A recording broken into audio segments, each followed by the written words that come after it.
Assalamualaikum warahmatullahi wabarakatuh.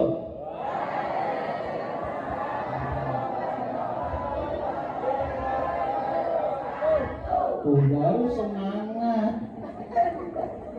Artinya jawaban salam itu tergantung yang mengucapkan salam. Assalamualaikum, waalaikumsalam. Nah, itu begitu ya. Alhamdulillahi rabbil alamin. Alhamdulillahilladzi hadana li hadza wa ma kunna linahtadiya laula an hadanallah. Asyhadu an la ilaha illallah wahdahu la syarikalah wa asyhadu anna Muhammadan abduhu wa rasuluh la nabiyya ba'dah. Allahumma salli wa sallim ala nabiyyina Muhammadin wa ala alihi wa sahbihi ajma'in wa man tabi'ahum bi ihsanin ila yaumiddin. Amma ba'du. Yang saya hormati para sesepuh bini sepuh, alim ulama, ustadz dan ustazah, kepala duku, RT, RW, dan juga takmir serta panitia yang luar biasa. Dan yang tidak kalah kerennya yang saya banggakan para jemaah sekalian, hujan-hujan tetap datang. Itu keren sekali. Dan saya itu sejak subuh tadi sudah isi pengajian, hujan lebat, jemaahnya masih datang juga. Terus jam 9 ngisi pengajian lagi, hujan lagi, masih datang juga. Dan kesini hujan juga, jemaahnya masih datang juga. Luar biasa. Itu menandakan keislaman kita sudah semakin baik. Padahal nggak tahu kan kalau ada snack olive, ya kan? Di flyer nggak ada kan tulisannya fasilitas olive. Nah, nggak ada kan? Nggak ada. Itu ciri khas kalau jemaahnya sudah bagus, banyak. Ini sponsornya siapa sih? Luar biasa. Saya datang itu kalau lihat masjid kayak gini rasanya senang sekali. Yang datang tuh semua kalangan, anak-anak, remaja, orang tua. Iya, nyeneng ke. Kadang ada masjid itu namanya Masjid Tritunggal. Loh kok Masjid Tritunggal? Dia yang azan, dia yang qomat, dia yang imam, dia yang jemaah juga. Kalau di sini Tritunggal enggak? Enggak. Ini kelihatan bocil-bocilnya datang. Ini bocil-bocil cek-cek ini kayaknya. Betul apa betul? Alhamdulillah. Ini biasanya kalau pengajian malam sampai jam berapa? Jam 11, jam 10, berarti 21 jam. Ya nanti kita lihat kalau sudah banyak yang selonjor, berarti jangan lama-lama. Jemaahnya kesemutan, tandanya manis-manis. Ya. Nah, nanti kalau sudah ada yang angkat tangan, berarti harus cukup. Ya. Maka ibu-ibu kalau biar saya cepat selonjor semua. Nah, jadi kita cukupkan nanti ya. Nah, nanti kalau adik-adik sudah banyak yang ngantuk, sudah banyak yang ramai, berarti harus segera diselesaikan. Apalagi besok itu hari Senin, banyak yang sudah masuk kerja dan sekolah.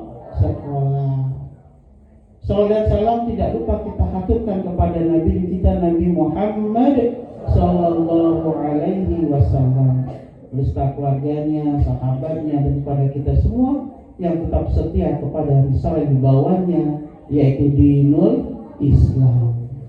Bapak Ibu, saya itu hari ini ya, saya itu ada jadwal malam, tapi nomornya Pak Anto itu tersulit. Saya cari-cari mana ini Pak Anto ini. Untungnya di telepon, ya sudah ada di depan. Kalau enggak tak tinggal tidur tadi, karena nggak dihubungi paginya, ya. Itu begitu, alhamdulillah. Jadi Pak Anto ini rajin ngaji kemana-mana. Ternyata beliau ini jemaah di Masjid Suja juga. Makanya saya tanya, Pak, jenengan ini siapa ya? Kalau tahu nomor saya, oh ternyata suka ngaji di Masjid Suja. Ini luar biasa. Berkahnya Bu, kalau kita tuh ngaji keliling dapat rekomendasi Ustadz, ya. Baik Bapak Ibu, Mas Mbak semuanya, tadi sudah disinggung juga oleh Pak Takmir, ya. Sekarang lagi kita Ramadan. Coba sekarang saya tanya di sini, yang usianya 50 tahun angkat tangan. Enggak ada. Oh ada. Bapak-bapak 17. Enggak ada yang ngaco. Kalau 50 tahun bahasa Jawanya apa? Seket. Wis wayahe iketan ketunan pakai peci. Untuk apa? Jaga-jaga di diri. Coba saya tanya lagi, yang usianya 60 enggak ada yang ngaku, satu cuma 2. Bapak-bapak enggak ada yang 60. Pak Anto berapa? Berapa? 59. Wah, 1 tahun lagi 60. Ini hati-hati yang sudah 60. Kalau bahasa Jawanya apa? Sewidak wis wayahe tindak. Wow. Hati-hati. Yang 63 ada 63? Kalau ada 63 sebentar lagi nih. Yang 70 bonus.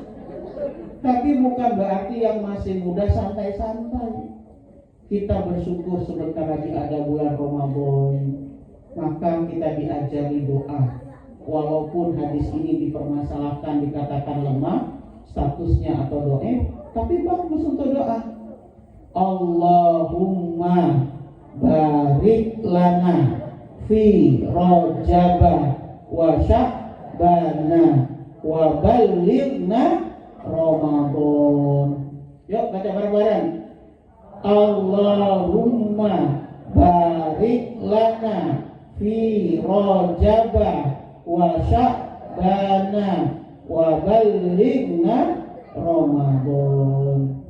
Ya Allah, berkahilah kami di bulan Rajab dan Sya'ban. Sekarang bulan Sya'ban, 16 hari lagi Ramadan, ya. Dan sampaikanlah kami ke bulan Ramadan. Kenapa bulan Ramadan bulan yang mulia, bulan yang penuh berkah, bulan yang dinanti nanti. Sebab apa? Sebab semua yang dilakukan di bulan Ramadan berlipat ganda. Nih Pak, Bu, adik-adik mau pulang? Oh buang sampah, nggak ada rekeningnya itu. Nah, ini penting. Coba saya tanya dulu yang sudah daftar ngisi takjil siapa? Sudah semua. Satu hari ditanggung berapa orang? 4. Alhamdulillah. Ya. Nah, coba saya tanya, yang hutang puasanya sudah lunas, ibu-ibu? Sudah, yang belum lunas? Bayar. Pak, yang punya istri ngacung. Oh, duda semua. Kalau punya istri Pak, istrinya ditanya, Mami, puasanya sudah lunas belum? Sudah Papi. Jadi Papua. Ditanya Pak, ya, nanti anterin minum. Udah nikah belum? Belum. Ada yang mau? Kok Simba yang jawab? Bagas mana tadi?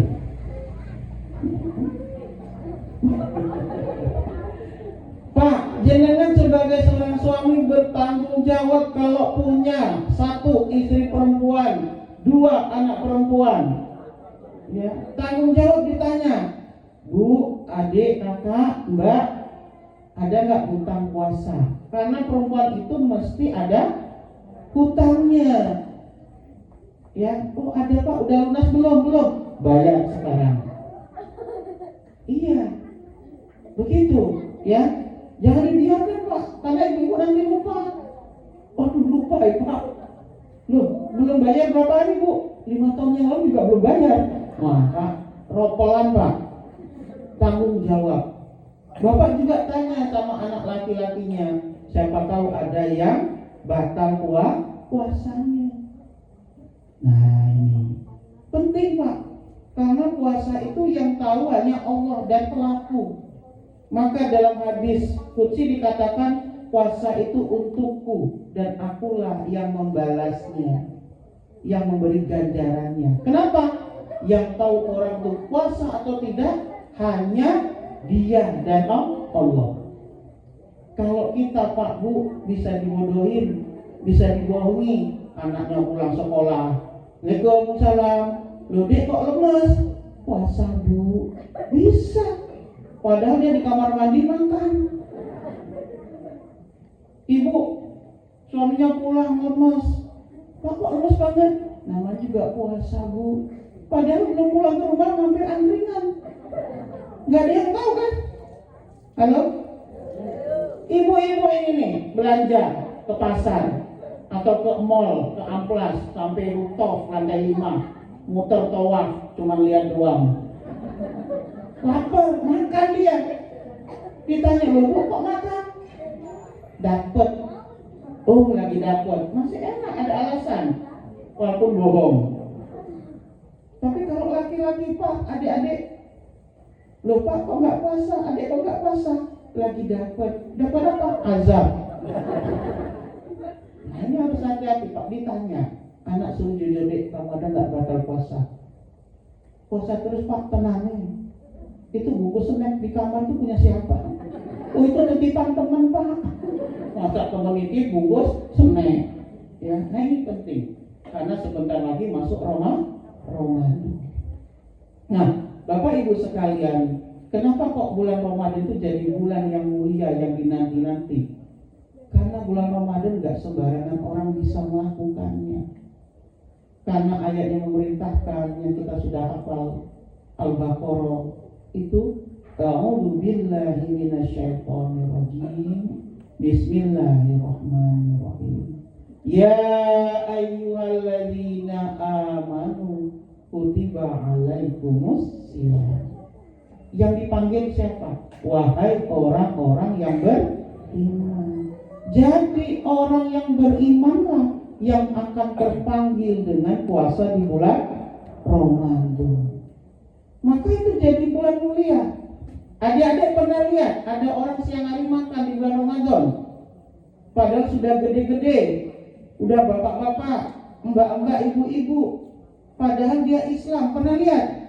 Nggak puasa, nggak usah marah-marah, nggak usah digeruduk warungnya, nggak usah orangnya dilemparin batu, nggak usah.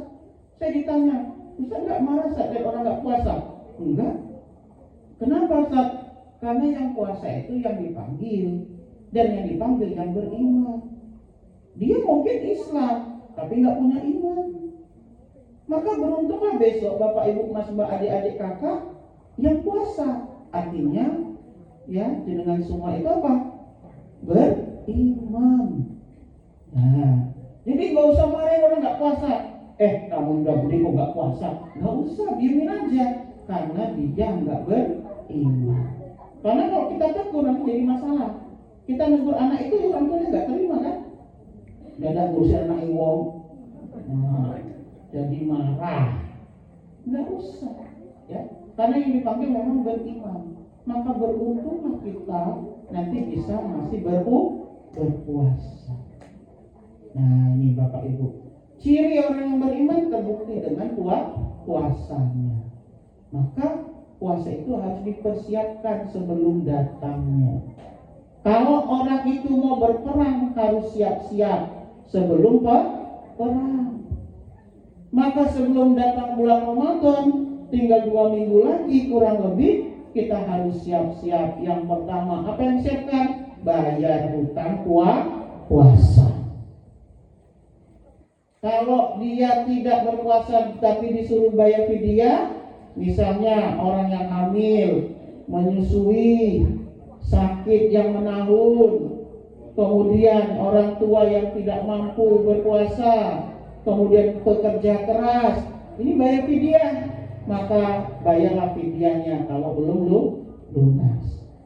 Dilengkapi, sudah selesai, maka selanjutnya bagi kita harus tahu ilmunya. Ilmu apa? Puasa. Tapi jangan lupa ya apa? Lihat yang lain. Maka saya senang banget di Jawa itu. Ya. Saya itu di Jawa ini di Jogja sudah 26 tahun. Jadi saya senang banget kalau bulan Sya'ban itu ada apa? Masak bareng. Masak apa? Masak apa? Di sini nggak tahu ada nggak? Masakan apem, ketan, kolak, bareng masaknya. Seneng banget kan? Sambil ngobrol nggak jelas itu, kupas pisang, nyuci ketan, ya, manggang apem. Wah, ngobrolnya pokoknya asik sampai saya nggak paham. Ya kalau bapak-bapak kan kerjanya nggak banyak, nyiapin tungku, nyiapin ini, udah itu sudah selesai ngopi. Iya, nah itu saya senang sekali itu tiap tahun. Tapi bayar ternyata nggak gratis. Ya. Satu paket 22.000. Nah, di sini berapa?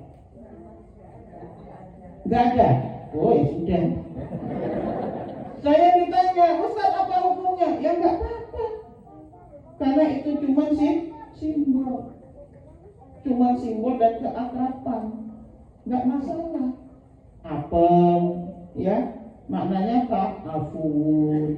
Jadi Bapak Ibu Islam datang ke Indonesia ini pakai simbol ulama dulu itu. Tapi kalau tidak dilakukan juga nggak apa-apa.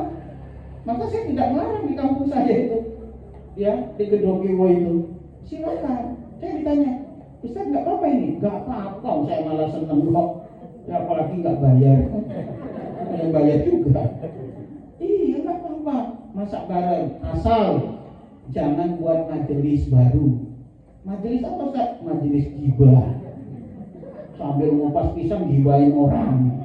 Nggak boleh. Iya, apem itu lambang untuk minta maaf. Ketan itu apa? Ketan simbol apa? Ketaatan. Kolak? Apa kolak? Holik.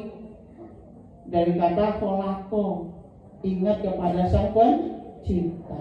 Nah itu, saya paling senang kalau udah makan dapat, saya makan ketan campur kolak, manis, enak, ya, ngiler ayo, enak, iya, nggak apa-apa, silakan. Pak Bu, saya ini peneliti.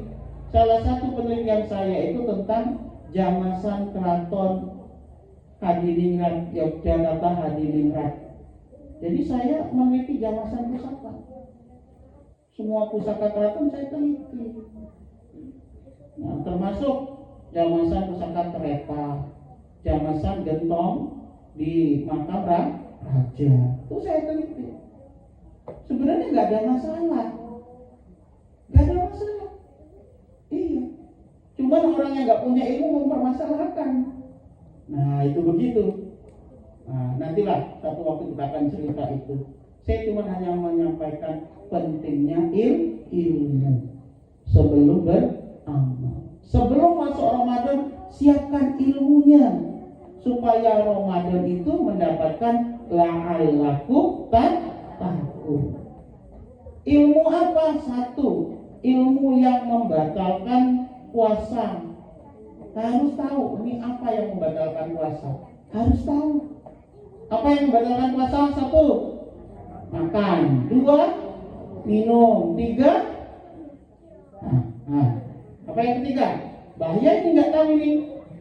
Yang ketiga, berhubungan suami istri di siang hari di bulan Ramadan, baik dengan istrinya sendiri atau istri orang.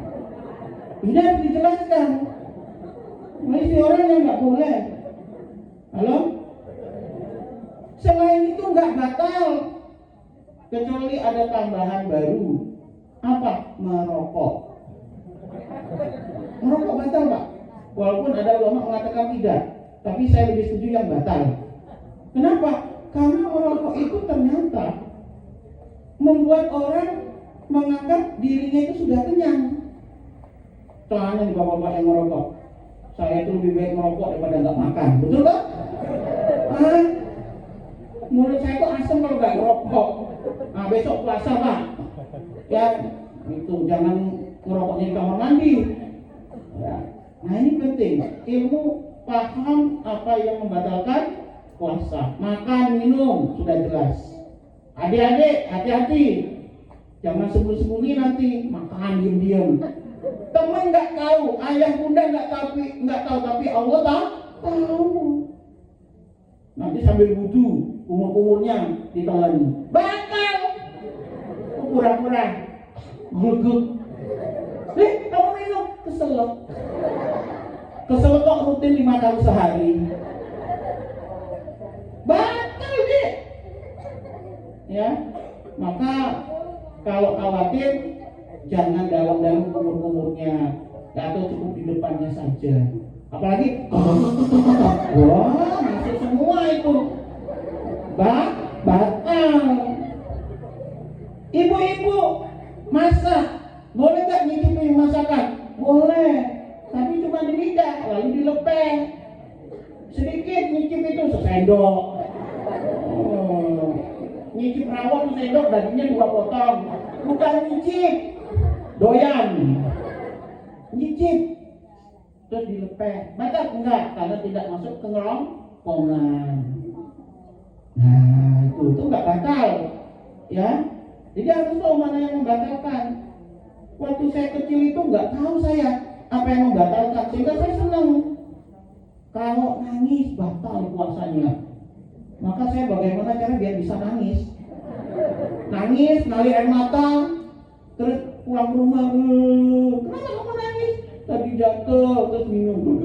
Lo kok minum? Nangis. Itu waktu saya kecil deh. Luka berdarah, batal. Padahal enggak.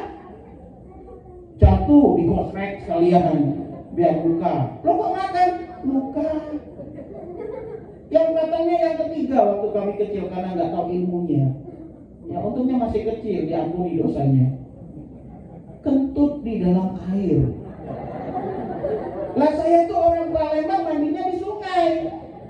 Nyelam jelebur, belum ada gelembung. Kentut, batal kata teman. Langsung minum sungai sekalian. Ternyata ketika sudah gede belajar agama baik nggak batal. Untungnya waktu kecil. Sayangnya kok jadi tahu, nggak bisa ngulangi. Nah ini ilmu deh, ya pentingnya ilmu mana yang membatalkan. Mencium istri Pak batal nggak? Enggak. Nabi itu tetap memeluk dan mencium istrinya meskipun sedang puasa. Maka bulan Ramadan bukan berarti suami istri malah seperti terpisah. Tidak, tetap mesra. Peluk istrinya, cium keningnya, tapi selesai setelah itu. Jangan dilanjutkan. Batal. Kemarin saya isi di Gunung Kidul, ditanya, tapi yang nanya ini pintar, sudah selesai baru nanya. Ustaz, kalau bulan Ramadan cuma pelukan cium-ciuman aja, batal enggak? Enggak. Oh, enggak batal kan? Kenapa? Saya suka begitu. Ya, tapi saya bilang ciumnya tuh kening aja, jangan yang lain. Yang lain bahaya. Nah, itu. Takutnya nggak kuat, nanti kamu kena kafarat. Nah, ini hati-hati. Apabila orang itu melakukan hubungan suami istri di bulan Ramadan di siang hari, maka dia kena kafarat. Ya, denda hukuman. Pertama, memerdekakan seorang budak. Sekarang budak udah nggak ada. Maka karena yang pertama nggak bisa dilakukan, lakukan yang kedua. Berpuasa 2 bulan berturut-turut, 60 hari ulama sepakat. Maka kalau dia sudah puasa 58 hari, hari ke-59 batal, ulang dari awal. Karena kalimat tabi'ah yang mengiringi berurutan. Hati-hati bapak-bapak. Kalau nggak kuat, rumah pergi nyebur sumur. Nah, gitu. Ya. Kenapa bahaya Pak? 2 bulan puasa berturut-turut. Iya.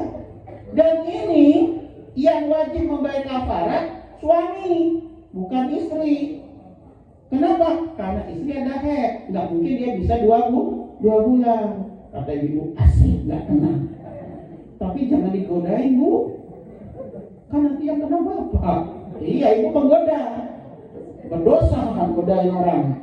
Nah itu pak. Tapi kalau nggak mampu pak, tenang. Ada yang ketiga. Kalau nggak mampu yang kedua, yang ketiga, memberi makan orang miskin 60 orang. Wah, kalau dengan suge gampang pak, kumpul makan ya. Loh pak, ketumben undang 60 orang, ada deh. Nah, ini masih ada sesuatu ini. Nah ini penting pak, bu, harus diketahui yang membatalkan dan yang tidak membatalkan. Silakan, ya, yang masak cicipin aja di ujung, terus dilepeh, jangan ditelan. Suntik nggak batal. Infus nggak batal. Nebo yang asma, kalau nebo nggak batal, ya, karena tidak menghilangkan rasa laparnya. Ibu disuntik langsung kenyang? Enggak. Makan minum karena lupa. Nah ini sering lupa. Hari pertama dan kedua Ramadan, ya, lupa. Tiba-tiba makan siang. Wah. Yang repotnya itu baru sendok diingetin, nyesel banget itu. Tapi kalau sudah 1 piring, es teh segelas diingetin teman, wah alhamdulillah banget. Loh Ustaz kan belum makan. Astagfirullah. Tapi ya alhamdulillah sudah sepiring plus es teh. Jadi dia kalau mau ngingetin itu jangan tanggung deh, selesaikan dulu orang makan. Ya. Tapi Bu, Pak, Mas, Mbak, adik sekalian, saya tuh sering kalau puasa mimpi makan. Asiknya bangun-bangun kenyang. Ayo, siapa yang pernah ngalamin itu? Mimpinya tuh mimpi makan, Pak. Pas bangun kenyang perutnya. Itu saya tanya ke ustaz saya, itulah yang namanya karunia Allah diberi lewat mimpi. Jadi kenyang. Bangun tidur dong. Wah serius ini tadi mimpi apa enggak ya? Ternyata mimpi. Yang kenyang dulu kalau mimpi makan. Jadi kalau mimpi makan boleh nggak? Boleh. Yang nggak boleh itu Pak, mimpi kawin lagi. Yang mimpi istri yang minta maaf suami. Itu ibu-ibu banget ya. Nah yang pertama tuh ilmu. Yang kedua kita harus tahu Ramadan itu segala sesuatu dilipat gandakan. Maka kesempatan bagi kita untuk bersedekah. Dikatakan Nabi itu kalau datang bulan Ramadan, kebaikannya itu, sedekahnya itu seperti hembusan angin. Apa maksudnya? Banyak sedekahnya.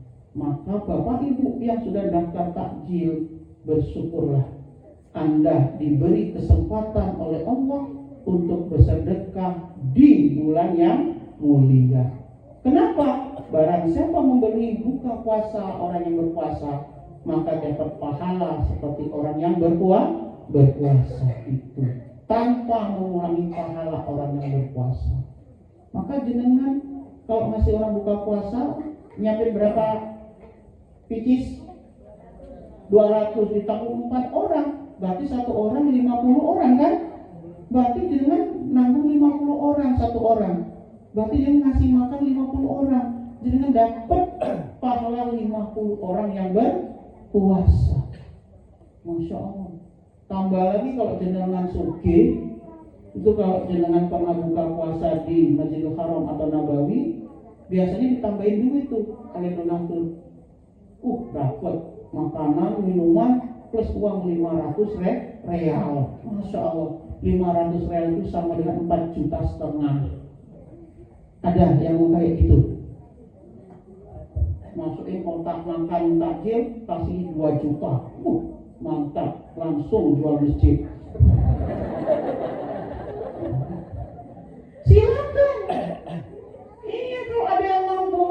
Pas jatahnya besok, ya kan? Dimasukin uang 10.000, dimasukin uang 1 juta, silakan. Enggak apa-apa. Yang enggak boleh masukin catatan hutang. Yang enggak boleh. Apalagi nota beli takjil dimasukin. Pas yang enggak takmir lagi kan. Pas dibawa nota takjil.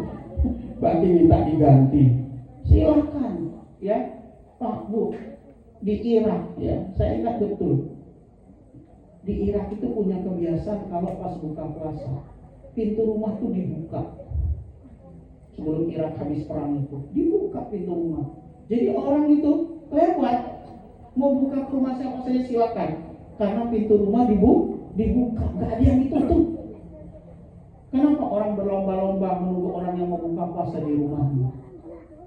Nah ini di Mekah, Bapak Ibu, ya termasuk di Masjid Nabawi, kita lagi wudhu, ditarik oleh anak-anak itu. Bukan ditarik karena mau nyopet, dia bukan. Dikawal kita supaya mau ke tempat mereka untuk buka puasa. Jadi keluarganya itu gelar karpet, nyiapin makanan, kita disuruh makan di situ. Kita tinggal milih. Kalau nggak dapat bagian di masjid, nggak usah khawatir. Di sana banyak orang membagikan buka puasa, apalagi sahur. Makanya orang yang umroh di bulan Ramadan itu, ya kadang nggak dapat sahur, sahurnya dapat sendiri, sudah kenyang sendiri. Ya sampai kalau umroh saya itu makan itu sampai bawa ke hotel, sampai bawa ke Indonesia. Isinya coklat, itu kan bawa ke Indonesia. Jadi oleh-olehnya dapat dari ya sosial gitu. Ini penting sekali Bapak Ibu, ya. Manfaatkan kesempatan itu. Kalau jenengan nggak kebagian jatah takjil, gampang, kasih aja tetangga terdekat. Ya, masak kolak, pisang, banyakin santannya, luar biasa, kasih tetangga. Masak apalagi gulai, banyakin kuahnya, kasih ke tetangga. Buat es teh, sak drum, buat status, para tetangga nggak usah buat minuman, saya sudah buat es teh sak drum. Silakan ke rumah bawa ember. Iya, kenapa mengejar kebaikan di bulan Ramadan? Di sini ada tadarus nggak? Malam ada? Ada? Ada jamurannya nggak? Nggak ada. Nah itu kan berarti ada hubungan tuh. Ada tadarus nggak ada jamuran. Yang nggak dapat tadi jatahnya, siapkan snack jamuran, dapat pahala. Ya, jadi di masjid saya itu anak-anak kalau habis sholat tarawih asik banget, antri dapat apa? Jamuran. Ya, dapat snack. Ya minimal 5.000. Termasuk yang non-muslim juga datang, antri juga. Nah, silakan kalau di sini mau dilakukan. Apalagi siapa yang tarawih dapat emas 1 gram. Wah, luar biasa. Iya. Saya itu pernah Pak 2 tahun berturut-turut buat hadiah di masjid saya. Hadiahnya kulkas, TV, sepeda, yang mesin cuci. Tapi diprotes saya. Ustadz, nanti orang nggak ikhlas. Semua gara-gara mau dapat hadiah. Ya sudah, kalau diprotes nggak saya datang lagi. Kadang aneh juga ya. Yang ngasih kan kita juga ya. Tapi nggak apa-apa lah. Saya malah untuk nggak ngeluarin duit. Nah ini penting. Berlomba. Kalau ada jemaah misalnya Bapak Ibu, ini terjadi di masjid saya. Pak Budi, saya nanti nggak bisa ikut tadarus. Kenapa? Mata saya sudah kabur Pak. Kasih kacamata. Sehingga dia tadarus. Pahala jenengan yang ngasih kacamata, orang yang ngaji dapat pahala yang sama apa yang dia baca. Pak nggak punya Quran, kasih Quran. Pak pengen Qurannya gede, kasih yang gede, syaratnya khatam. Gitu Pak Bu, kejar pahala. Iya. Saya kalau ada orang, Ustaz saya mau ngaji khatam tapi belikan Al-Quran, saya belikan. Maka di kampung saya nggak ada alasan orang nggak punya Al-Quran yang gede, saya kasih yang gede, awas nggak khatam. Kenapa? Pahalanya saya juga dapat. Silahkan. Yang kaya angkat tangan, mana? Miskin semua. Astagfirullah, ini salah tempat saya.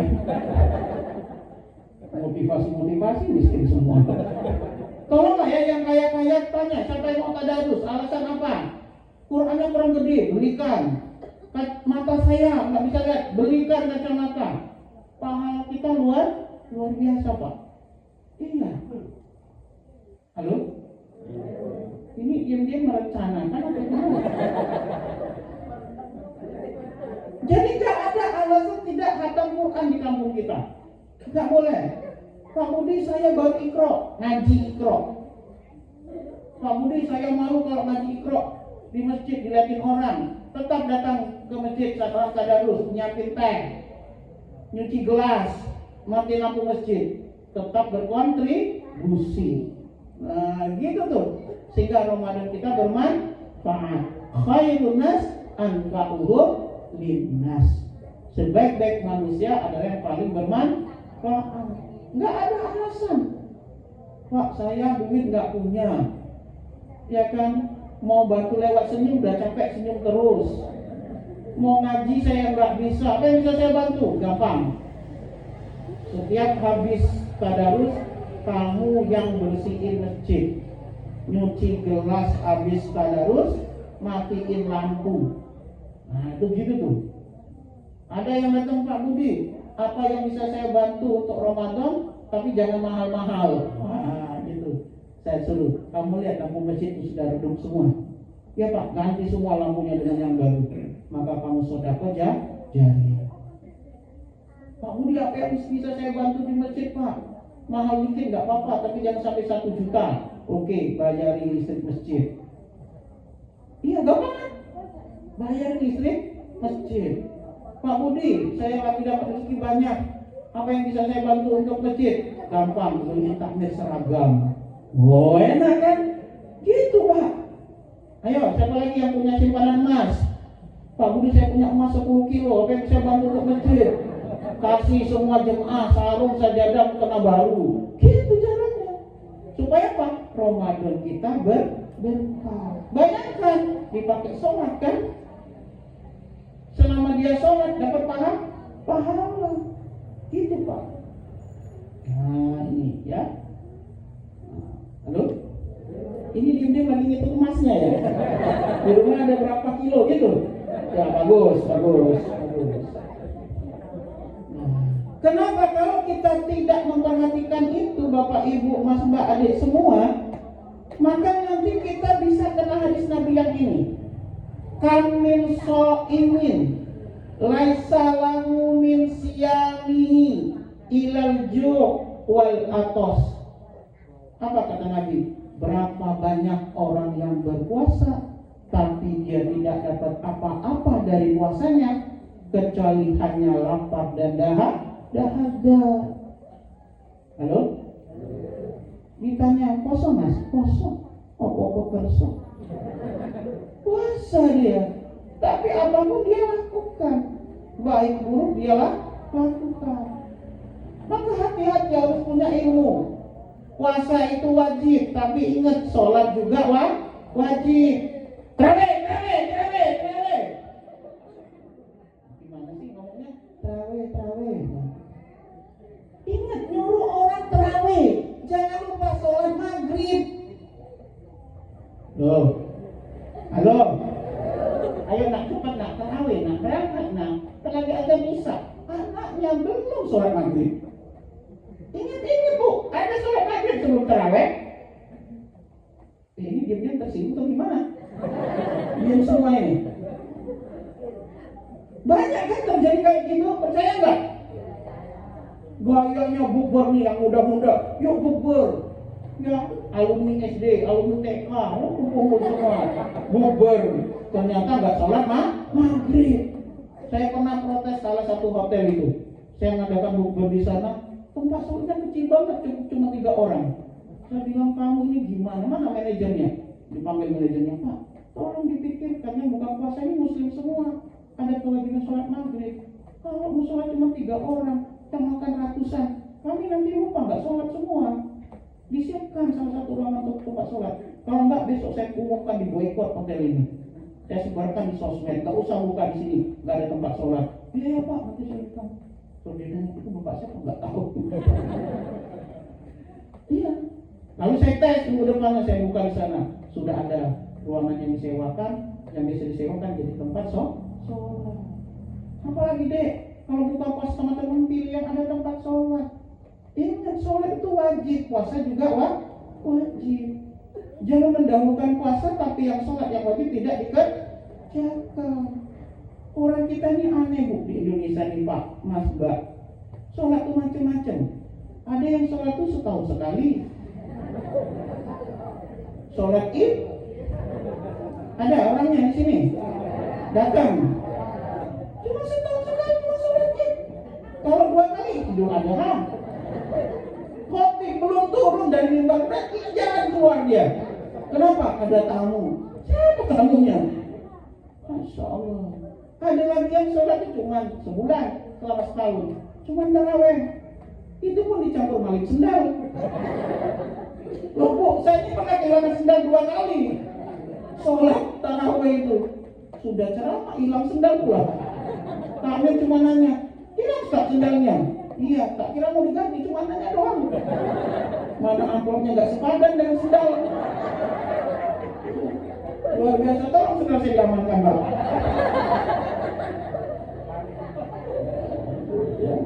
Tenang, ini kan mungkin ikhlas ya, harus ikhlas kita. Ini penting. Cuma tarawih dia rajin maghrib enggak. Iya kan? Ada lagi yang sholat cuma seminggu sekali. Sholat Jumat. Sudah sholat Jumat tidur pula dia. Di sini kalau sholat Jumat tak banyak tidur nggak? Halo? Banyak yang tidur. Saya itu kalau jadi khotib sholat Jumat terkenal tercepat karena cuma 10 menit Pak. Sudah 10 menit teriak-teriak pulang. Jadi bapak-bapak jemaat tuh nggak sempat tidur itu. Baru ini mulai lagi. Jadi saya itu hanya menerima khotib di 2 tempat di Jogja. Satu di Islam Center UAD, satu di Masjid Suja. Yang lain nggak saya terima karena saya orang sibuk. Iya, ya kan nggak saya terima. Wah, masjid rumah saya sendiri aja nggak saya isi kok. Iya, itu pun saya jagain cuma setahun sekali. Buat bayangkan, cuma 2 masjid setahun sekali. Banyak orang marah, nggak usah marah saya bilang. Banyak khotib lain. Saya mending jadi jamaah mendengarkan. Itu Pak. Jadi kalau saya di masjid Islam Center ditanya, khotibnya siapa? Ustaz Budi. Ayo sholat di situ aja 10 menit. Gitu. Kalau orang lain pindah masjid mereka. Kenapa? Lama. Kalau saya 10 menit. Orang yang datang sholat tahiyat ke masjid, saya di atas mimbar, saya salam dia juga salam itu. Iya. Yang pentingnya ada orang itu sholat rutin setiap hari, tapi cuma maghrib doang. Halo? Indonesia ini aneh. Maghrib di masjid kita di Indonesia seluruhnya penuh Pak kalau maghrib. Isya kosong lagi. Subuh jadi masjid Tritunggal. Yang azan dia, qomat dia, imam dia. Ya. Maka nggak boleh. Puasa wajib, sholat juga wajib. Halo ibu-ibu. Ibu-ibu ini yang suka banyak alasan. Repot Ustaz. Serepot apapun sholatlah. Iya. Kalau lupa tetap kerjakan. Udah sholat Bu? Astagfirullah Pak. Belum. Sholat apa Bu yang belum? Zuhur belum, asar belum Pak. Lah ibu ngapain? Ibu tuh sibuk masak. Ibu masak apa? Batu.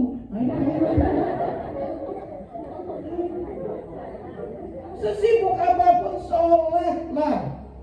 Bapak-bapak juga, adik-adik juga pulang sekolah misalnya masih waktu asar, belum selesai sholat. Maaf Pak, adik mau sholat dulu, sholat asar. Sudah zuhur belum? Sudah di sekolah. Begitu. Ini penting Pak, Bu. Yang bagi ke ladang, ya sholat di ladang nggak apa-apa. Ya bawa botol air mineral untuk wudhu. Wudhu tuh nggak perlu banyak-banyak. Cukup itu 1 botol untuk 2 sholat. Ini penting, ya. Jangan tinggalkan sholat, apalagi Ramadan. Tapi kalau Ramadan Pak, mohon maaf, zuhur itu rame masjid Pak. Kenapa? Habis zuhur tidur semua. Saya itu kalau di masjid itu habis zuhur, saya tengok tuh, kok rame banget. Pada tiduran, leye-leye, apalagi mahasiswa. Di masjid kan asinan. Udah tidur dia, bangun-bangun buka puasa di masjid itu juga. Nah, ini begitu ya. Jadi sholat itu kan penting. Puasa juga penting. Hati-hati. Kam min shaimin laisa lahu min siyamihi illal ju' wal afar. Berapa banyak orang yang berpuasa tapi tidak dapat apa-apa kecuali lapar dan dahaga. Puasa juga mengajarkan kita kejujuran. Kata Nabi, aku tidak butuh puasanya orang yang berdusta. Enggak boleh. Harus jujur, Dek. Kalau ditanya, Dek, kamu puasa enggak? Enggak, Ustaz. Ayo sini tempat Ustaz makan. Nah gitu. Kalau kamu jujur, puasa, Dek, puasa. Enggak dikasih makan nanti. Halo, Dek. Dek jujur aja. Kenapa Dek enggak puasa? Saya lagi habis sunat. Kok habis sunat enggak puasa? Sakit. Cepat lapar. Usiamu berapa? 7 tahun. Oh, sudah balik belum? Belum, masih lah. Tapi kalau sudah balik jangan puasa. Ya. Nah, sholat tetap dijaga, puasanya dijaga. Yang ketiga kejujurannya, nggak boleh bohong. Iya, dalam rumah tangga juga tidak boleh ada kebohongan. Makanya Ramadan itu salah satunya adalah menjaga kejujuran. 1 bulan kita dilatih jujur, maka kita menjadi orang yang jujur. Harapannya begitu. Di luar Ramadan kita jadi jujur. Bu, jangan jujur nggak sama suami? Kadang jujur, kadang enggak. Memang suami kadang-kadang juga tuh. Pak, istri ini kadang nggak jujur, Pak. Bukan karena dia memang pembohong, bukan. Nggak enak ngomongnya. Ditanya suaminya, Bu, uangnya masih Pak. Padahal sudah nggak ada. Ibu-ibu ini nggak paham. Laki-laki itu logika, Bu. Jenengan harus jujur kalau ditanya suami, Bu, uang untuk belanja masih habis, Pak. Suami jadi mikir karena dia logika. Dia mikir cari uang. Kalau ibu nggak jujur ditanya, Bu, uang masih Pak. Padahal habis. Bapak tadi nggak cari kerja, dia mancing. Kalau nggak cari teman ngobrol, main catur. Tapi kalau dengan jujur, Bu, uang belanja masih Pak. Tapi tinggal uang koin. Beras masih, Bu? Masih Pak, tinggal tempatnya. Gula kopi masih Pak, tinggal wadahnya. Gas tinggal tabungnya. Suami itu mikir, oh ya Bu, Bapak keluar cari pinjaman. Gitu. Kalau jangan jujur, jenengan yang utang ke warung. Ini pelaku nih diam semua. Iya kan? Maka jujur. Pak, uang sudah habis. Suami mikir, Bu. Jangan diam saja. Masih. Wah, suami santai aja. Duduk santai, tiba-tiba apa ya Mas? Ada klakson. Ibu ada Pak? Ada Pak. Mau nagih kreditan panci, Pak. Panci apa? Nah, Ibu kemarin beli panci. Bu, Ibu kredit panci? Iya Pak. Oh, masih aman. Panci yang dikredit. Baru duduk. Terek. Dari siapa Mbak? Ibu ada Pak. Mau ngapain? Nagih pinjaman Pak. Pinjam apa itu saya? Uang berapa? 1 juta. Di kredit? Iya. Angsur berapa? Sehari 5.000 Pak. Bayar 10 bulan. Bu, kok ada yang lagi? Iya Pak, kemarin kok nambahin bayar sekolah. Sudah selesai, udah datang pakai sepeda. Kring. Yuk. Oh, potong Mbak. Ada Pak, ibunya? Ada. Kenapa? Nah gitu kamu ini Pak. Kreditannya bukan Pak apa? Belanja sayur. Ibu itu jangan sayurnya ngutang Pak. Bayarnya sebulan sekali nunggu Bapak gajian. Loh kok saya aja ngutang? Loh bukan ngutang. Ya Pak, uangnya habis. Loh kamu gak jujur ya? Oh marah Bapak. Padahal masih uang kurang. Itu sudah kurang mana Pak? Itu kurang ajar suami itu. Makanya jujur Bu. Memang perempuan itu pakai perasaan Pak. Maka jangan percaya kalau ibu tuh ngomong ditanya, Bu uangnya masih Pak. Jangan langsung percaya. Asik, uang saya masih, nggak akan kasih istri. Periksa dompetnya Pak. Buka dompet koin semua Pak. Ternyata uang keroan. Udah koin, Quran, tulis Arab, kan? Masih bukunya uang itu, tulisan Arab kelilingnya itu. Ini Pak. Maka saya boleh diikuti Pak. Saya itu nanya sama istri, tapi saya periksa dompetnya. Saya masuk kamar. Yang kedua Pak, saya bolehkan istri saya ngambil uang saya. Yang ketiga, istri saya tahu semua internet banking saya. Jadi nggak ada istri nggak tahu. Tapi namanya istri suka pelupa Pak. Ngambil nggak ngomong, lupa lapor. Ini pernah kejadian. Iya. Saya makan sama teman-teman saya di restoran. Iya kan? Mau bayar, buka dompet nggak ada uangnya. Kayaknya ada. Terus teman saya, ada bapak beli nggak apa-apa. Untung saya punya ATM. Jadi gesek aja itu. Pulang ke rumah, nih, mami ambil uang papi. Oh iya papi, kemarin lupa. Ngambil berapa? Semuanya. Oh pantas. Tapi nggak apa-apa. Kenapa? Tanggung jawab saya memenuhi kebutuhan. Bisa jadi dia mau minta nggak sempat. Saya juga sibuk. Begitu Pak. Saya ulang tahun. Pulang-pulang dapat kado 2 dari istri saya. Saya buka, sepatu kulit merek Playboy 2 lagi. Masya Allah. Kan saya tahu harganya mahal. Wah banyak nih uang istri saya. Ini kok tumben ngasih kado mahal 2 lagi. Iya Pi, kapan lagi beliin papi? Alhamdulillah. Belinya pakai tunai atau pakai ATM Pi? ATM siapa? ATM papi. Sama saja. Sejak itu saya bilang nggak usah lagi kamu belikan kado untuk saya. Nah setiap beli kado pakai uang saya kok. Sama saja. Tapi saya nggak marah karena memang itu hadiah. Nah itu begitu Pak. Jadi hati-hati Pak. Yang namanya istri kadang tidak jawab dengan jujur bukan pembohong, tapi menutupi perasaan suaminya. Tapi Bu, kejujuran itu penting Bu. Jangan sampai nanti seperti tadi, suami marah-marah karena istri tidak beritahu suami. Jangan punya hutang, ceritakan sama suami. Pak, ini hutang sama Mbok Yon sudah 300.000.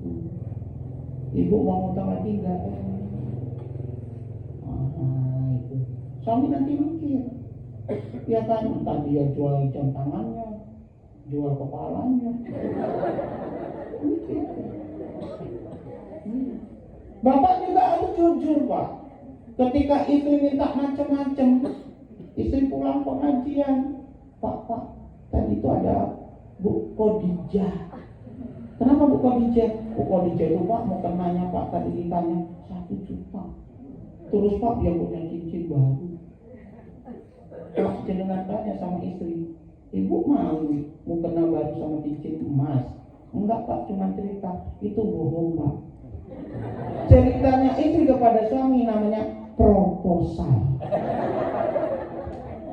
Betul? Nah jenengan harus paham. Ibu mau? Enggak Pak. Ya sudah. Bapak enggak berperasaan. Itu proposal Pak. Jenengan harus harus cari ini uang. Istri itu senang kalau jenengan beliin. Saya itu punya catatan khusus. Kalau ada perempuan melihat satu benda lebih dari 30 detik, maka perempuan itu mesti suka benda itu. Saya ajak istri saya jalan-jalan ke mall. Dia lihat tas itu bagus sekali. Saya lihat jam 30 detik. Saya tanya, kenapa nih kok lama banget lihatnya? Cuma lihat topinya.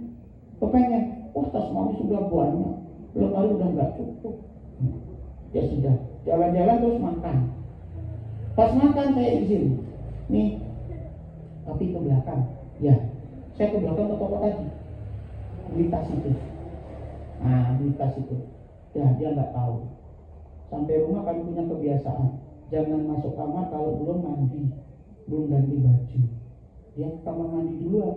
Saya taruh tas itu di ranjang. Terus saya baca koran. Istri keluar, terus masuk kamar. Nanya Pak, ini tasnya siapa? Kira-kira Bu, dalam benak kita pura-pura nggak tahu. Apa Tommy? Ini tas siapa? Tas apa? Ini loh tasnya. Tas siapa? Ah itu kan yang Mami lihat tadi lebih dari 30 detik. Tapi ini gimana? Mami kan nggak mau dibeliin. Tapi Mami kayaknya suka deh. Makasih Pi. Tuh perempuan Pak. Halo? Jenengan harus sering ngaji Pak. Biar tahu perempuan itu kayak gitu. Ceritanya itu proposal. Keluh kesahnya itu curhatan Pak. Jadi kalau istri kita, cerita lama banget. Jangan Pak, dengerin aja, ngantuk tidur. Itu aja Pak.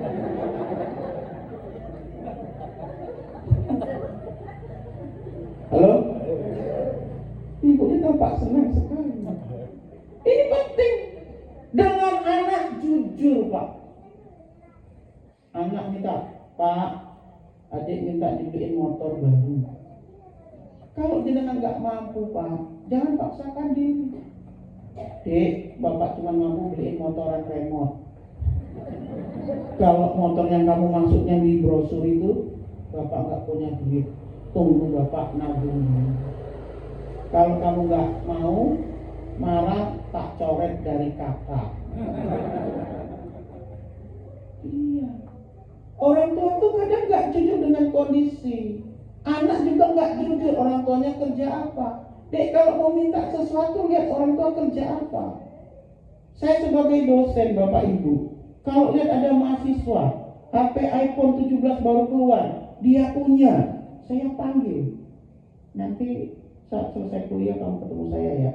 Ya Pak, masuk kantor. Saya tanya, Bapakmu kerja apa? Ibumu kerja apa? Punya saudara berapa? Yang sekolah yang kuliah berapa? Dia nanya, Pak kenapa kok nanya itu? Mohon maaf, HP-mu tuh mahal. Saya khawatir jangan sampai kamu terlibat dosa gara-gara pengen ngikuti zaman. Halo? Ini penting Pak. Iya, jangan maksakan diri. Anak harus tahu diri.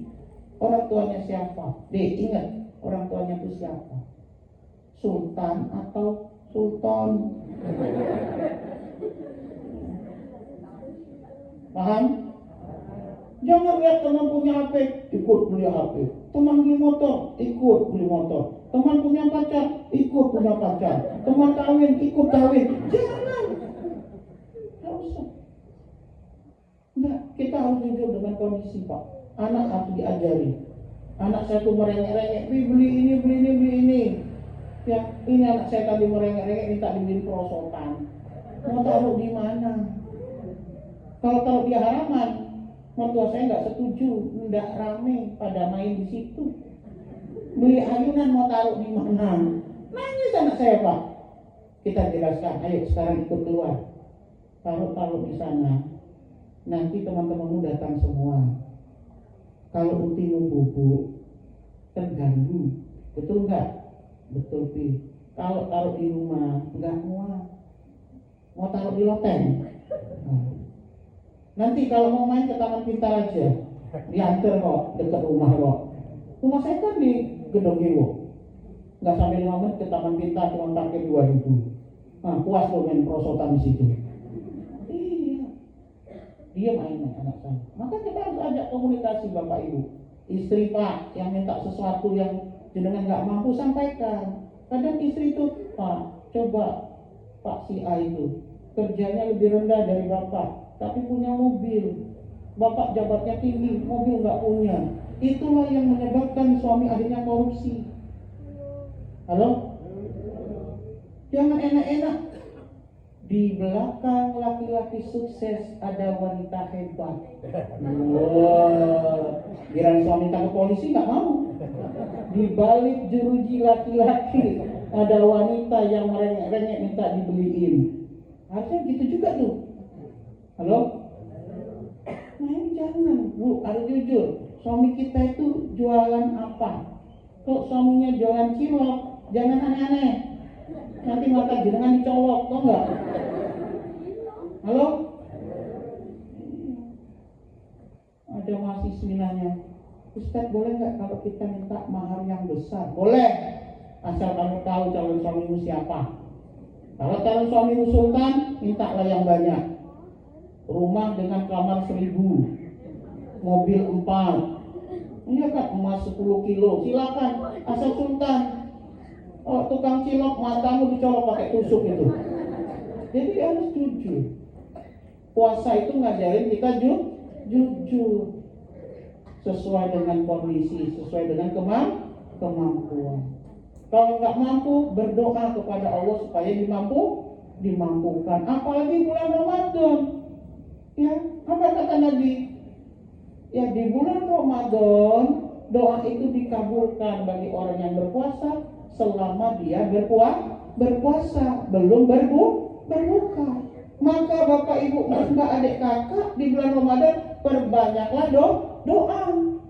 Mintalah banyak-banyak sebelum berbuka, dari habis subuh sampai mau berbuka.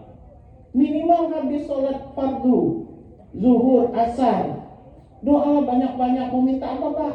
Minta rumah yang luas. Nabi begitu. Ya Allah, berikanlah kami rumah yang bagus dan luas, rezeki yang banyak dan berkah. Mintalah banyak-banyak. Tapi satu, Pak, jangan diucapkan, Pak. Ya Allah, tambahkanlah istri baru. Jangan, Pak. Ya. Jadi di kopi ngaji yang jangan datang itu Pak Anto, ada jemaah yang nanya, Ustadz, saya ini sudah lama berdoa, katanya Allah mengatakan ud'uni astajib lakum, berdoalah kepadaku maka akan aku kabulkan. Saya sudah tahajud Ustadz, sudah berdoa kepada Allah supaya apa? Diberi izin untuk nikah lagi. Tapi sampai sekarang kok saya tidak nikah lagi. Saya pengen poligami, padahal sudah berdoa. Bagaimana dengan ayat tersebut? Katanya kalau minta dikabulkan. Saya tanya, istrinya datang istrinya. Ibu, apa yang dilakukan? Saya juga sholat tahajud Ustaz, dan saya juga berdoa supaya suami saya nggak nikah lagi. Oh, saya bilang ini namanya perang doa.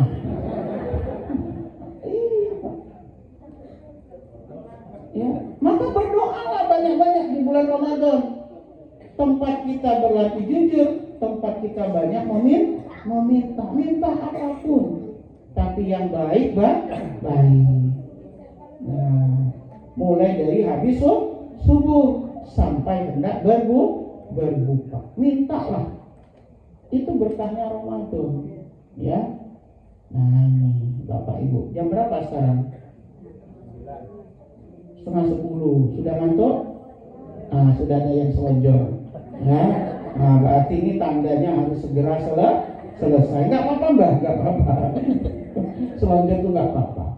Jadi penting, ya, sudah punya iman, punya ilmu, tahu mana yang batal, mana yang tidak, jaga kejujuran, selalu minta kepada Allah, jangan lupa sholatnya. Ini penting. Ud'uni astajib lakum, berdoalah kamu maka akan aku kabulkan. Dan di bulan Ramadan perbanyaklah berbuat baik. Tadi sudah saya jelaskan. Bantulah apapun yang kita bisa. Tanya sama takmir, Pak, ada nggak yang bisa saya bantu di masjid? Asa-asa gelas ada nggak tugasnya? Oh sudah ada. Apalagi ya, ngepel Pak, sudah ada. Apa ya? Sudah lama ya, bantu doa saja. Sudah bantu doa. Iya. Jadi jangan sampai jenengan yang hadir malam ini di bulan Ramadan tidak nimbrung di bulan Ramadan untuk membantu. Ya. Apalagi tengok tetangga kanan kiri. Ya, sudah buka apa belum? Ditanya. Ya, sudah buka belum? Ditanya itu. Ya, silakan.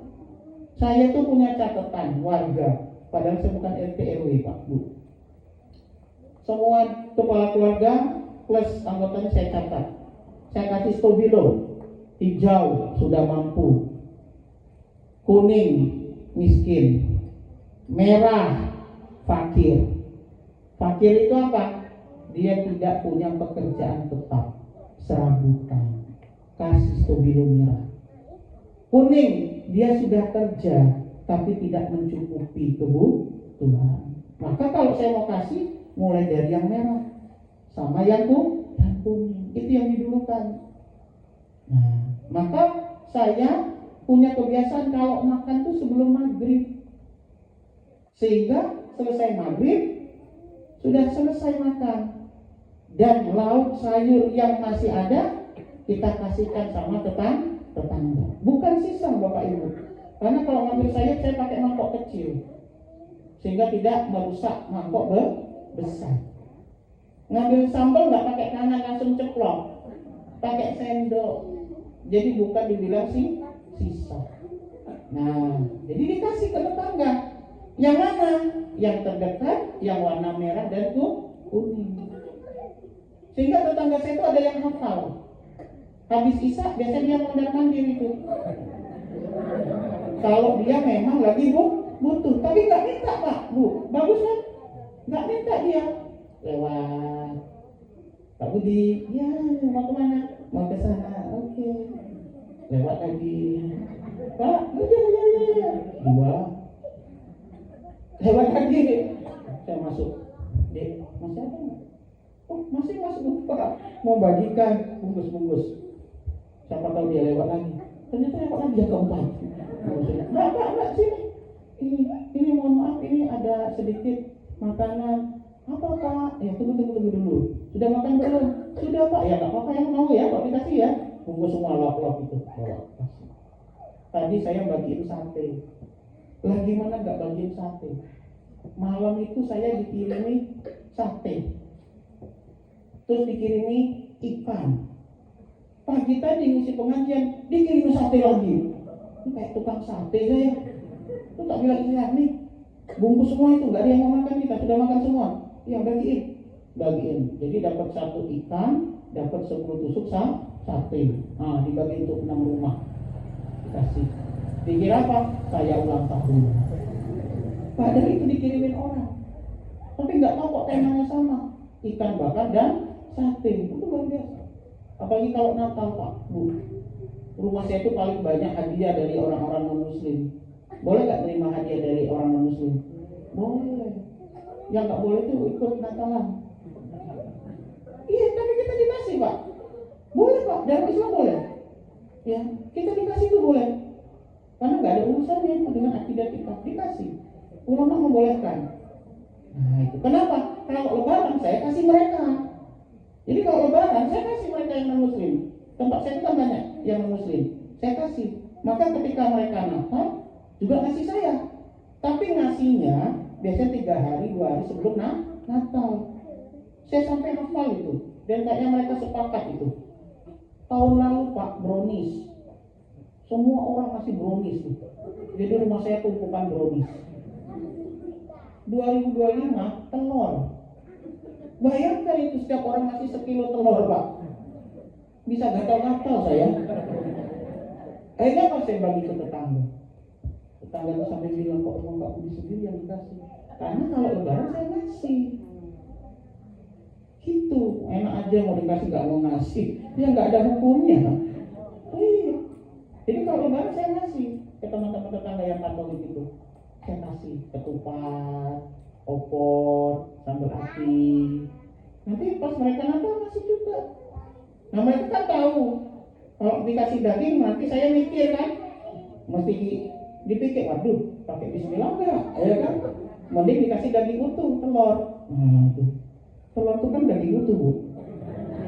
Betul kan? Saling berbagi buat kebaikan. Ya, jangan lupa tadarusnya. Jangan lupa doa. Hindari yang membatalkan puasa. Nah terakhir Bapak Ibu, Ramadan itu tidak membuat keluarga kita semakin renggang, tapi semakin sakinah mawaddah warahmah. Ini resepnya. 1, sahur dan berbukalah bareng. Apa masuk bareng itu? 1 tempat, 1 lokasi. Kalau sahur semuanya di meja makan. Kalau mau depan TV semuanya di depan TV. Itu namanya sahur bareng, buka bareng. Jangan waktunya saja, waktunya sahur satu makan di teras, satu makan di WC, satu makan di kamar, satu makan depan TV. Jangan. Tapi satu lokasi. Kenapa Pak, Bu, Mas, Mbak Adik? Biar terjadi komunikasi. Kita bisa ngobrol. Sekarang itu jarang orang makan bareng. Anaknya makan depan TV, ngangkat kaki. Ibunya makan di dapur, bapaknya makan di teras. Ya, simbahnya di kamar, kakeknya di WC. Wah, kapan ngobrolnya? Belum lagi dikasih HP anaknya, sudah selesai.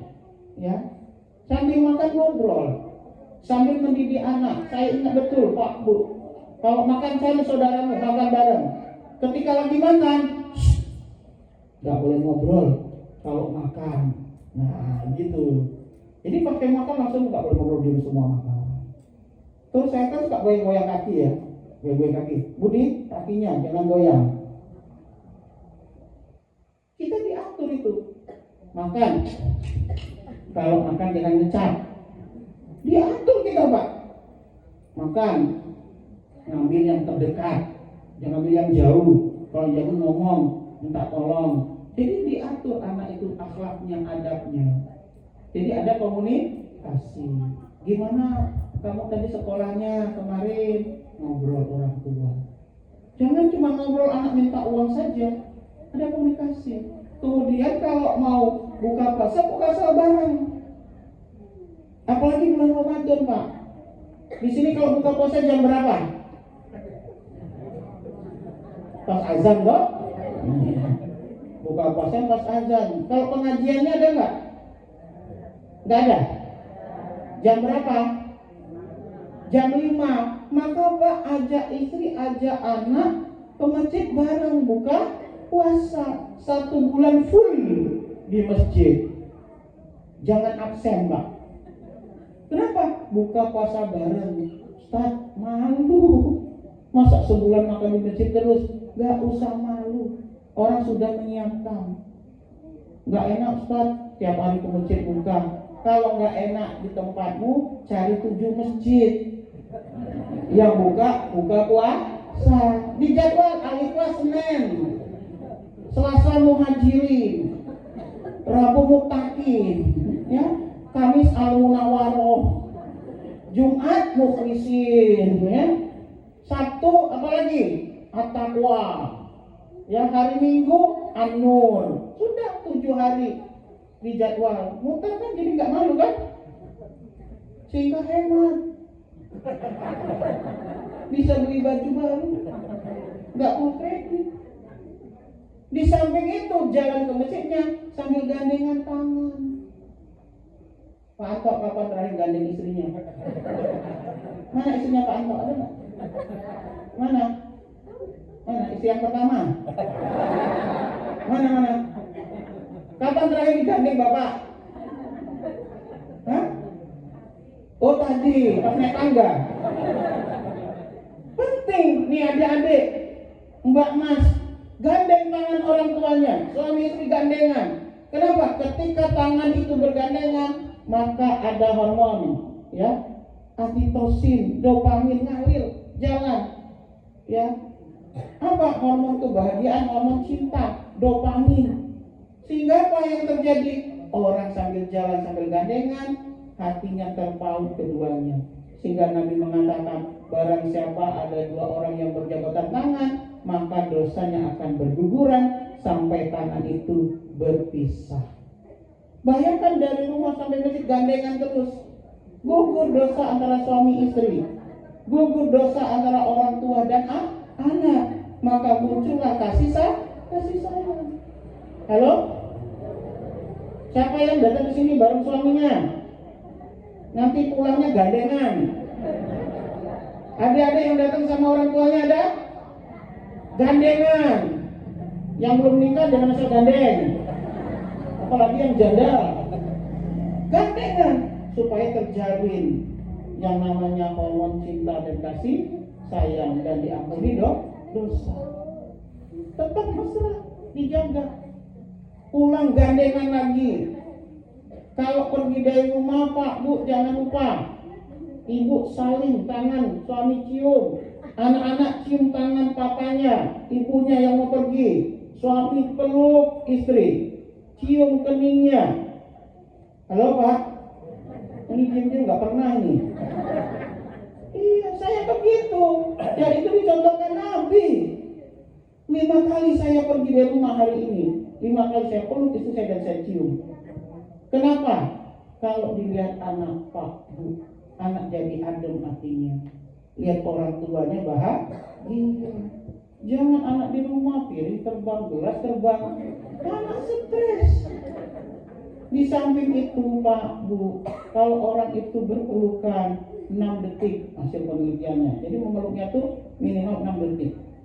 Kalau dia 6 detik, maka hormon kebahagiaan akan bangkit dan mengalir. Maka hati menjadi tenang.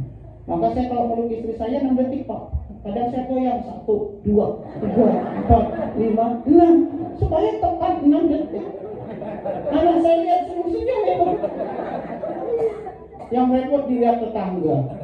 Ya Allah Pak Budi, pamer kemesraan. Loh saya bilang jenengan gimana toh dulu? Kok saya pamer kemesraan di depan umum? Enggak depan umum, depan teras. Yang salah itu jenengan. Lewat kok stop. Saya lewat saja. Dan saya itu kan Pak, hobi baca jurnal. Hadis Nabi saya padukan dengan jurnal ilmiah. Apa manfaat memeluk istri Pak? 1. Apa? Mengurangi kecelakaan di jalan raya. Nah kan pertanyaan tuh hubungannya apa tuh? Pak, bayangin kalau jenengan pergi dari rumah hatinya nggak tenang, di jalan nggak tenang. Brak!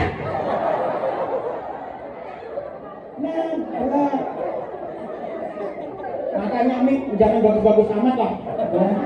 Ini micnya kok bagus banget. Ini micnya nyewa apa punya sendiri? Alhamdulillah, besok undang lagi. Bagus Pak, micnya bagus. Ini penting sekali Pak. Halo, ini jantungnya nggak sehat ini Pak. Suka menyimpan amarah. Dilanjutkan nggak? Ada jantungan. Apa manfaatnya? Tenang Pak. Itu sudah hasil penelitian Pak. Nggak main-main. Antara hadis dan ilmiah sudah bergabung sekarang. Coba bayangkan kalau dikecilkan ya. Coba bayangkan Pak kalau dengan pergi, ibunya ngomong, Pak, hati-hati di jalan, jaga mata, awas. Kalau pulang-pulang jangan kemana-mana, cepat. Bapak di jalan, cepet awas. Yang kedua, mengurangi kecelakaan di tempat kerja. Mau jenengan sebagai petani, karyawan, pimpinan, bisa kecelakaan tempat kerja. Yang di sawah, nyangkul sawah, dengar ingat omongan istrinya, kecampur kakinya. Yang kerja di pabrik tangannya ke makan mesin, nggak tenang. Yang kerja di kantor nggak tenang. Saya selaku dosen marahin mahasiswa kan akhirnya pada nggak tenang. Kemudian apa lagi?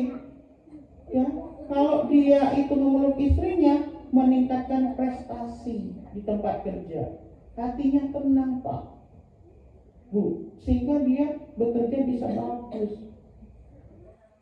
Ada lagi bahayanya, ya, orang yang memeluk istrinya sebelum berangkat kerja menghilangkan kesempatan untuk selingkuh. Halo? Karena memeluk istri itu membuat hati tenang, sehingga kerja tenang, gak sempat mikirin yang lain. Coba bayangkan Bu, Bapak berangkat kerja, mau kerjanya di toko, di warung, dimanapun, dia gak tenang, kelihatan wanita lain. Datang, ada apa Pak, kok kayaknya lesu banget. Ya ibumu di rumah itu ngeselin, mau dipijit Pak, mau kopi, selesai Bu. Di sawah sama, nyangkul nggak semangat, lewat perempuan, loh Pak, kok temen lama megang cangkul, mikirin rumah, mau dipijit Pak, selesai Bu. Halo Bu, maka lepaslah suami itu dengan pelukan dan senyum. Nah ini penting ya. Ramadan tidak menghilangkan keharmonisan rumah tangga. Antara suami kerja dengan senyuman, istri kerja dengan senyuman, anak keluar rumah dengan senyuman. Ya, terima kasih karena sudah malam, sudah jam 10 kurang 5. Ya, nanti saya nggak dapat senyum. Terima kasih Bapak Ibu atas perhatiannya. Semoga kita sampai di bulan Ramadan bisa puasa dengan baik sampai selesai sehingga dapat gelar takwa. Terima kasih atas perhatiannya. Saya tidak minta maaf karena tidak bersalah. Kalau ada yang tersinggung rasakan saja, diperbaiki. Itu berarti hatinya hidup. Yang tadi kaget periksa ke rumah sakit, siapa tahu jantungnya bermasalah. Ya, yang ngatur sound system terima kasih, bagus suaranya. Nasrul minallah wa fathun qarib. Assalamualaikum warahmatullahi wabarakatuh.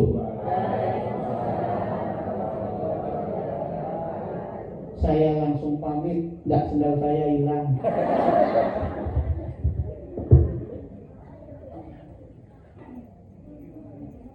Oh, terima kasih.